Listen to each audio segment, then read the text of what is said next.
प्यारे बच्चों, आज हम पढ़ने जा रहे हैं अनेक शब्दों के लिए एक शब्द। ठीक है, आइए देखते हैं। बच्चों, देखा आपने किस तरह एक शब्द से ही हमें पता चल जाता है कि वह किस व्यक्ति और कार्य से संबंधित है। भाषा को सरल, संक्षिप्त, बच्चों संक्षिप्त मतलब छोटा, ठीक है, भाषा को सरल और छोटा यानी संक्षिप्त और प्रभावशाली, इफ़ेक्टिव बनाने के लिए अनेक शब्दों के स्थान पर एक शब्द का प्रयोग किया जाता है।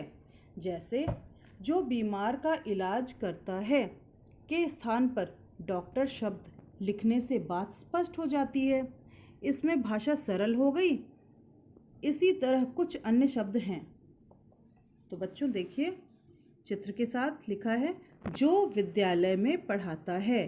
तो क्या लिखा है? अध्यापक। जो सीमा की सुरक्षा करता है, सैनिक। जो पत्र पहुंचाता है, डाकिया।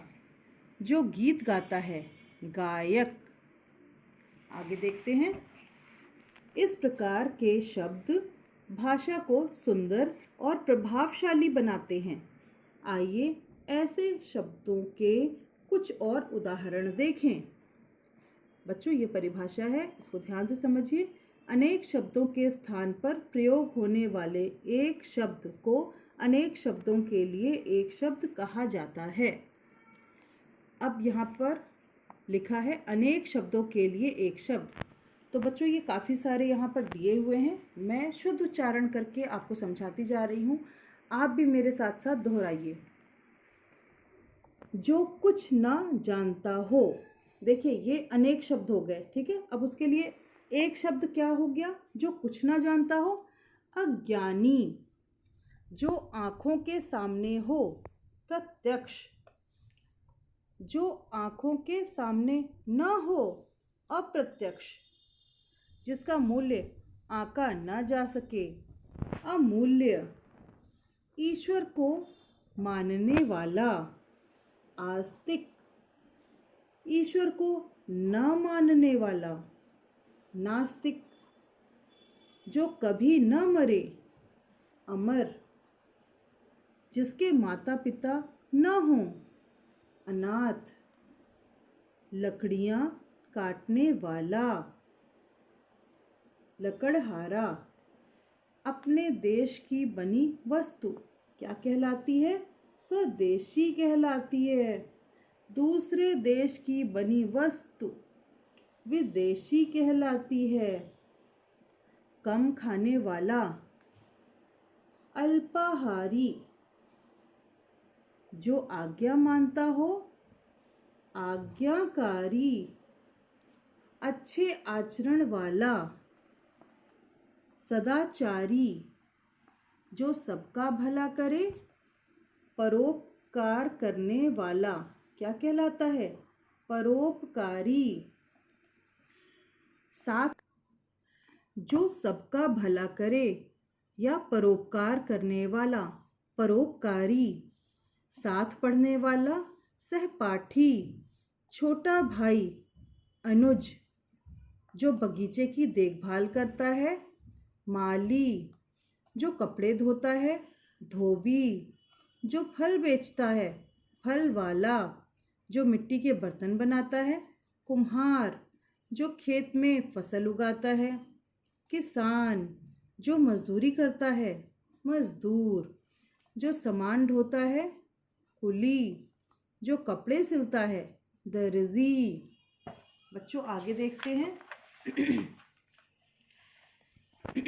आगे लिखा है, आओ कुछ और जाने।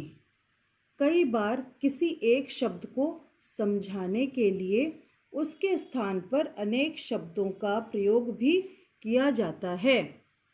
ठीक है, जब किसी को एक शब्द से ना समझ में आए तो हम क्या करते हैं? उसको एक्सप्लेन करते हैं, उसको बढ़ा चढ़ा कर बताते हैं। तो वही हो गया कि किसी को छोटे में ना समझ में आए तो हम बड़े में समझाते हैं।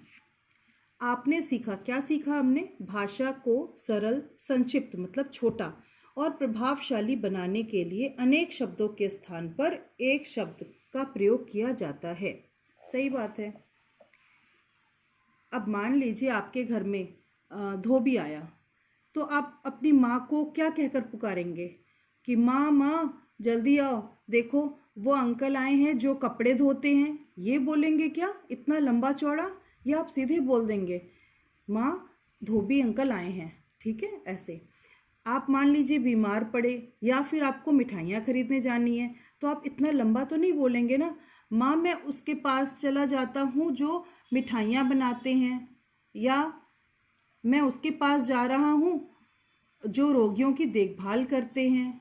नहीं ना, सीधे कहेंगे डॉक्टर के पास जा रहा हूँ।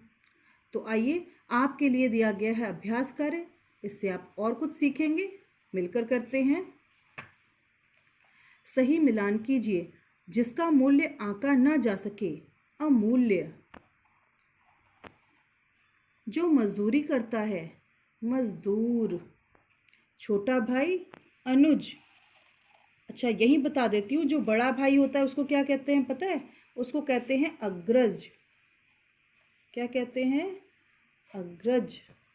ये दोनों ही थोड़े से ऐसे होते हैं कि बच्चे भूल जाते हैं, तो ध्यान रखिए। बड़ा भाई, बड़ा भाई क्या हो गया? अग्रज। और छोटा भाई क्या हो गया? अनुज। ठीक है। लकड़ियाँ काटने वाला, लकड़हारा। अच्छा, अगला दूसरा प्रश्न है, निम्नलिखित अनेक शब्दों के लिए एक शब्द लिखिए। जो खेत में फसल उगाता है, किसान। जो फल बेचता है, फल वाला।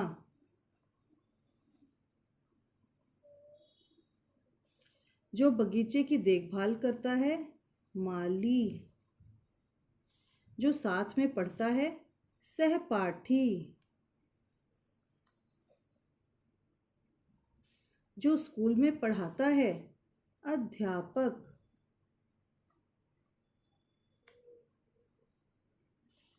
अगला देखिए, सही शब्द पर गोला बनाइए। जो आज्ञा मानता हो वो होगा आज्ञाकारी। जो बाल काटता है वो है नाई। जो कपड़े सिलता है वो है दर्जी। जो साथ पढ़ता है, अभी हमने किया था, सहपाठी। जो डाक बांटता है वो है डाकिया। तो बच्चों आज हमने किया अनेक शब्दों के लिए एक शब्द। आज के लिए बस इतना ही। धन्यवाद।